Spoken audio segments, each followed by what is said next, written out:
إن الحمد لله نحمده تعالى ونستعينه ونستغفره ونعوذ بالله من شرور أنفسنا ومن سيئات أعمالنا.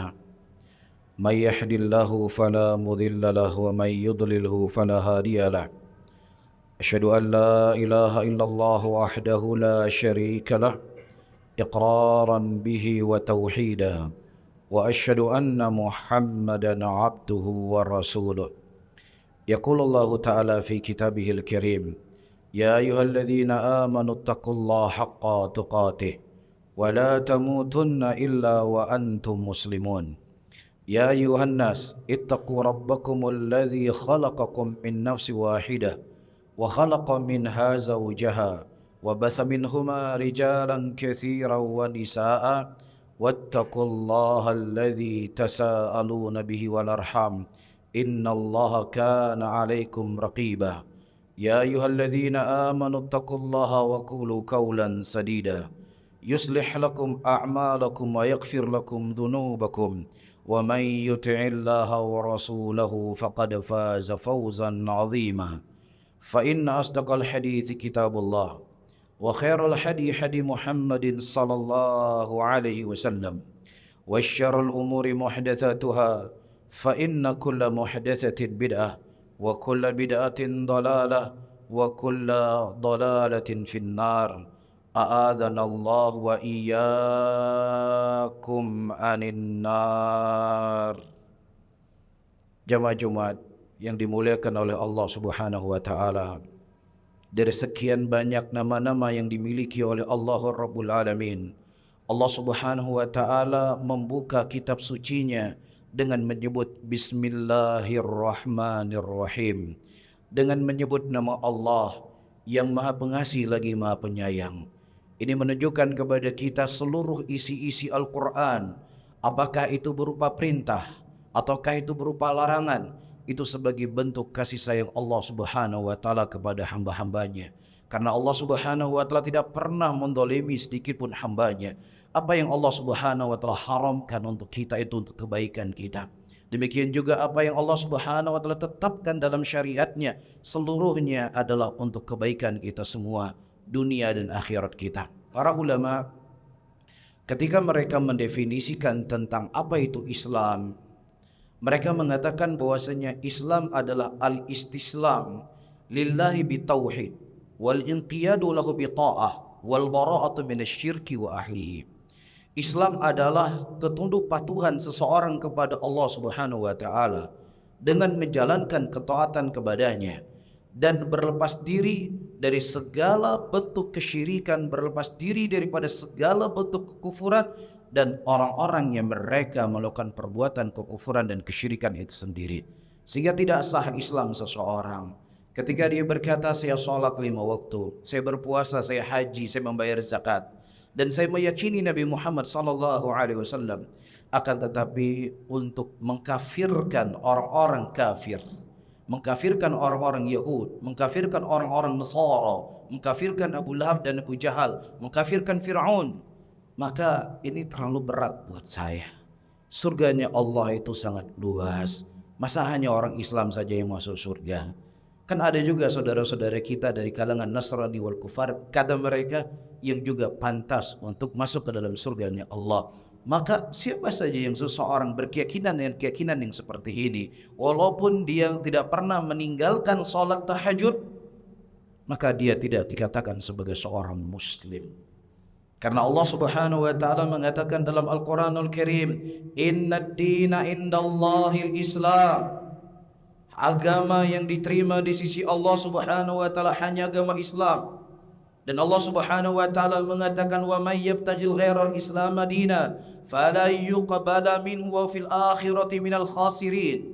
Dan sesungguhnya siapa yang seseorang berharap selain daripada agama Islam, maka tidak diterima apapun kebaikan yang dilakukan, sebanyak apapun ketaatan yang dilakukan, sebanyak apapun harta yang dia keluarkan, ketika dia tidak menjadikan Islam satu-satunya agama yang diterima di sisi Allah Rabbul Alamin, menunjukkan tidak sah keislamannya.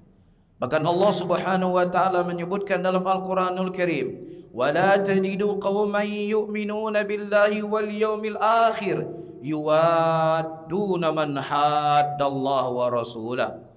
Engkau tidak akan pernah mendapatkan suatu kaum kapanpun, dimanapun, yang mereka mengaku beriman kepada Allah dan mereka mengaku beriman kepada Rasul sallallahu alaihi wasallam, yang kemudian mereka berkasih sayang dengan orang-orang yang mereka jelas permusuhannya dengan Allah dan Rasulnya. Dan tidak ada permusuhan yang lebih besar ketika ada orang-orang yang mereka berkeyakinan bahwasanya Allah Subhanahu wa taala punya anak. Tidak ada kezaliman dan kriminalitas yang paling dahsyat ketika seseorang meyakini bahwasanya ada Allah yang lain selain Allah Rabbul Alamin. Allah Subhanahu wa taala mengatakan dalam Al-Qur'anul Karim, "Wa qalu ittakhadar rahmanu walada laqad ji'tum syai'an idda takadu as-samawati yatafattarna minhu wa tanshaqul ardu wa takhirrul jibalu hadda an da'aw lirrahmani walada." Allah Rabbul Alamin berkata, "Wa qalu ittakhadar rahmanu walada." Dan mereka berkata bahwasanya Allah Subhanahu wa taala memiliki anak. Laqad ji'tum syai'an idda. Dan sungguh kalian telah mendatangkan sebuah ucapan yang sangat keji, ucapan yang sangat zalim. Hampir-hampir langit gunung runtuh ketika mereka mengatakan Allah Subhanahu wa taala punya anak. Ini merupakan sebuah keyakinan. Ini merupakan sebuah i'tiqad yang tidak boleh ada keraguan sedikit pun di tengah-tengah umat Islam. Bahwasanya agama yang diterima di sisi Allah adalah agama Islam, dan siapa yang seseorang beragama selain dari agama Islam dan berkeyakinan bahwasanya selain agama Islam juga agama yang baik, maka ini adalah kekufuran kepada Allah dan Rasulnya. Karena Nabi SAW mengatakan dalam hadisnya, "Walladzi nafsu Muhammadin biyadihi la yasma' hadhil umma yahudiyyun wa la nasraniyyun thumma lam yu'minu bima jitu bih illa kana min ashabil jahim." Demi jiwa Muhammad berada di tangannya, tidak ada satupun dari umat ini, dari kalangan Yahud dan orang-orang Nasara, yang mereka mendengar datangnya aku dan kemudian mereka tidak beriman kepadaku kecuali dia sebagai penghuni neraka jahanam. Saudara-saudaraku kaum muslimin, tidak ada orang yang paling merahmati manusia melebihi dari Nabi sallallahu alaihi wasallam. Tidak ada orang yang paling bijak di muka bumi ini melebihi Rasulullah sallallahu alaihi wasallam. Tidak ada orang yang paling bertoleransi di muka bumi ini yang toleransinya melebihi dari Rasulullah sallallahu alaihi wasallam.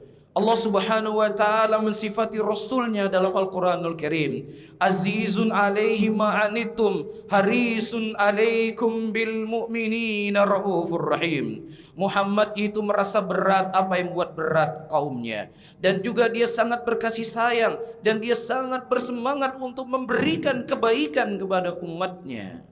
Jadi kalau menurut pandangan Anda, kita harus punya rasa sayang, kita harus punya rasa cinta, kita harus punya rasa iba, bentuk iba dan cinta dan sayangnya kita untuk umat Islam, tidak mengklaim hanya agama saja dia yang benar.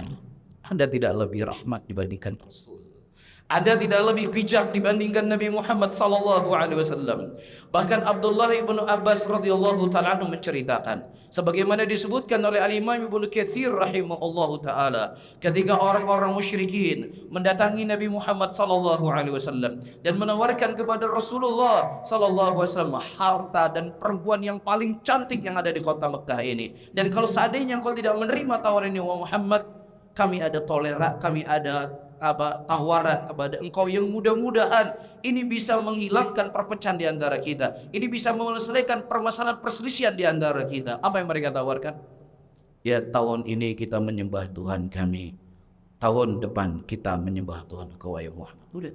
Ini toleransi yang paling baik. Ini tawaran yang sangat bijaksana menurut orang-orang musyrikin dan mungkin juga menurut logika orang-orang hari ini. Iya, kita punya program yang lebih besar, kita punya hal yang lebih penting untuk umat manusia daripada hanya mengotak-ngotak Islam dan selain daripada Islam. Dan yang mensuarakan hal yang seperti ini, kalau seandainya pendeta, mungkin tidak akan menjadi fitnah buat umat Islam.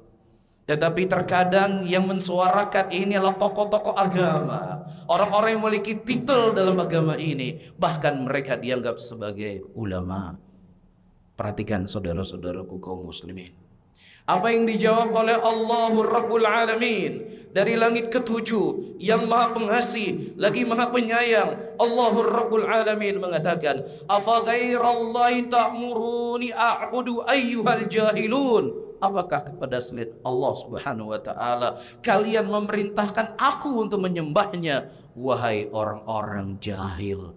Allah Subhanahu wa taala mensifati, melaqabi orang-orang yang mereka mengajak toleransi yang model seperti ini adalah orang-orang jahil.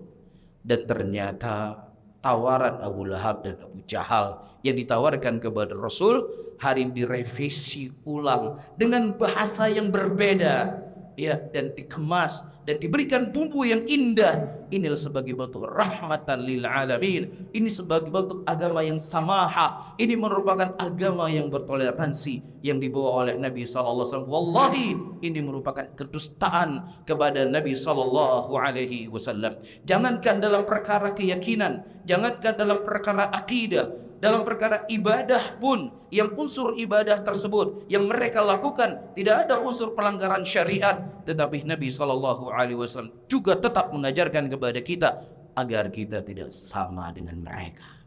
Dalam sebuah hadis Rasulullah SAW mengatakan dalam hadisnya, faslun baina siyamana wa siyama ahlil kitab akalatus sahar.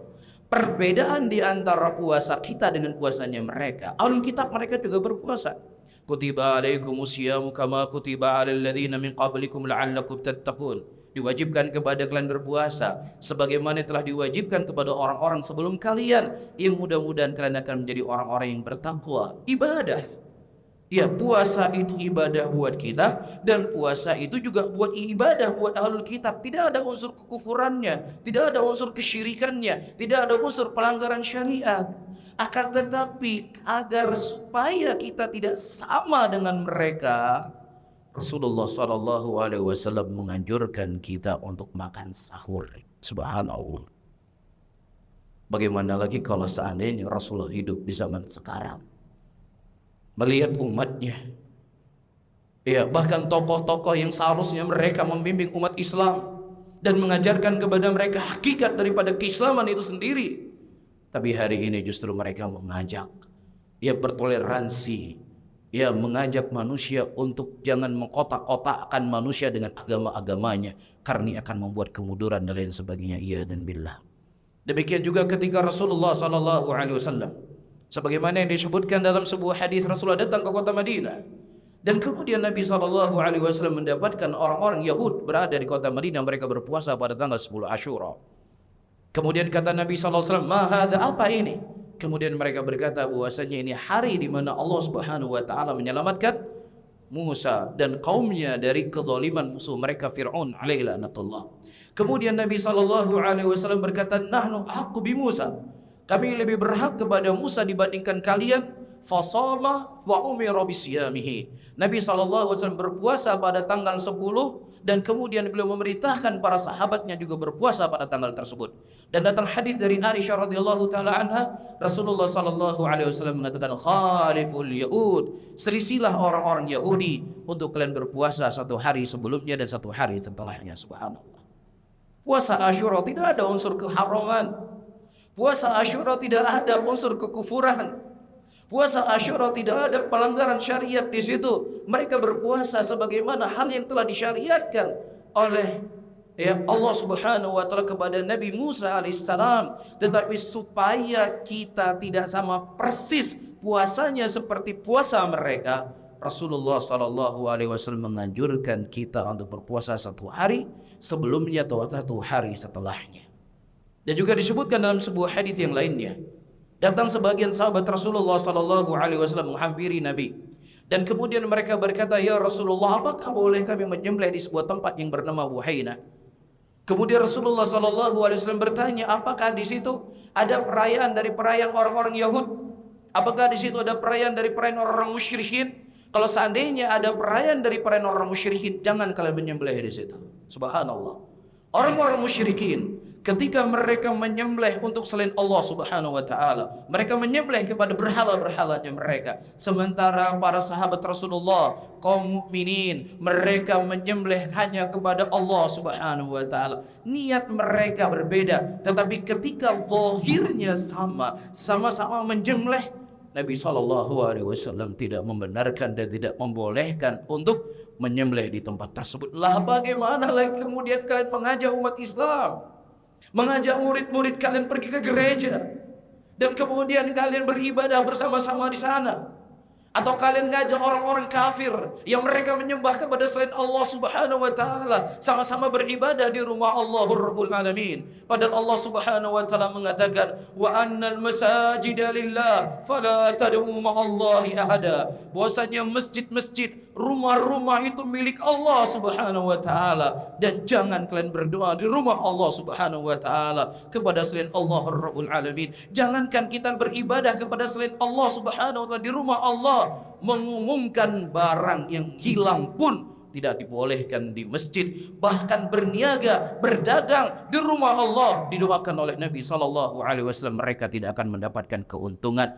Apalagi kemudian kamu beribadah kepada selain Allah di rumah Allah Rabbul Alamin, namun atas nama toleransi, ya, atas nama bangsa dan negara.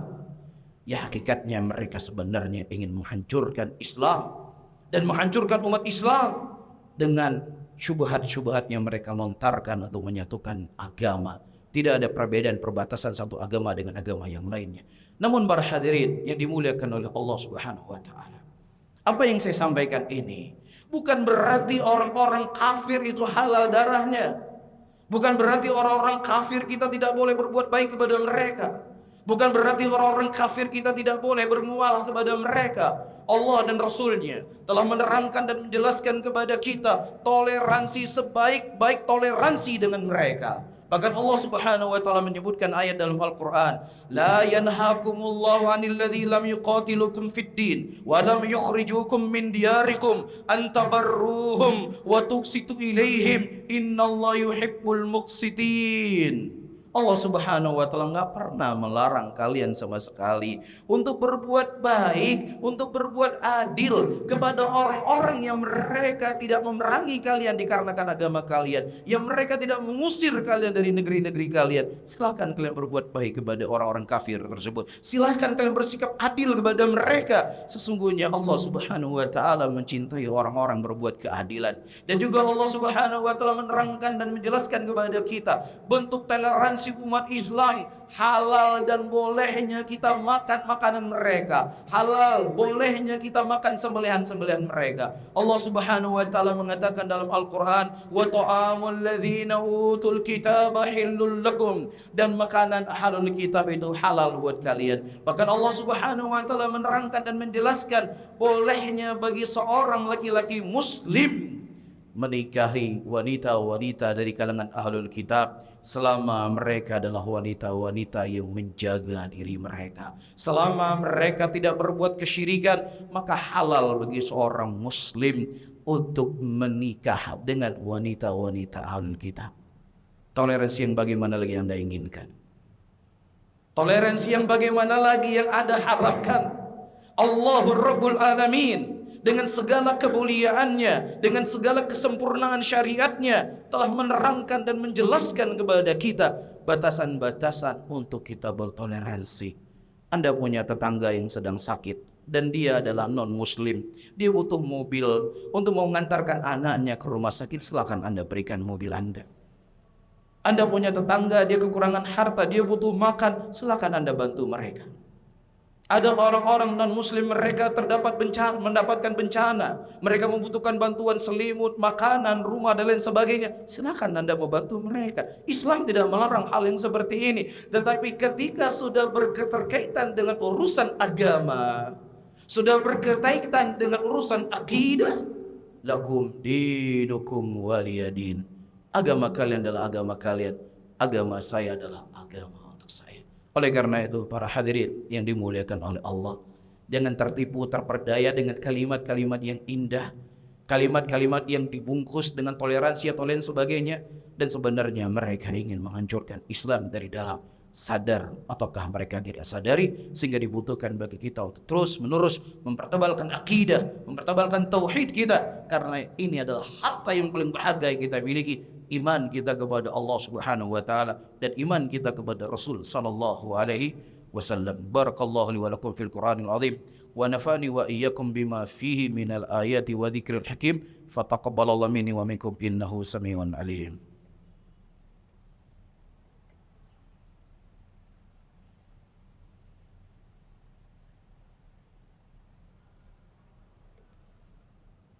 Alhamdulillah. Alhamdulillah hamdan katsira tayyiban mubarakan fih. Mubarakan alaih. Kama yuhibbu rabbuna wa yarda. Wa usalli wa usallim ala nabiyina al-karim Muhammadin wa ala alihi wa ashabihi wa man tabi'ahum bi ihsanin ila yaumiddin. Yaqulullahu ta'ala fi kitabihil karim. A'udzu billahi minasy syaithanir rajim. Bismillahirrahmanirrahim. Wal 'asr. Innal insana lafi khusr. Illa alladhina amanu wa 'amilus salihati wa tawasaw bil haqqi wa tawasaw bis sabr. Innallaha wa malaikatahu yusalluna 'alan nabi ya ayyuhalladzina amanu sallu 'alaihi wa sallimu taslima. Allahumma salli ala sayyidina Muhammad wa ala ali Muhammad kama sallaita ala Ibrahim wa ala ali Ibrahim innaka Hamidun Majid. Allahumma ighfir lil muslimina wal muslimat wal mu'minina wal mu'minat al ahya'i wal amwat. Rabbana atina fid dunya hasanah wa fil akhirati hasanah wa qina adzaban nar. Akhiru da'wana wa aqimus salah.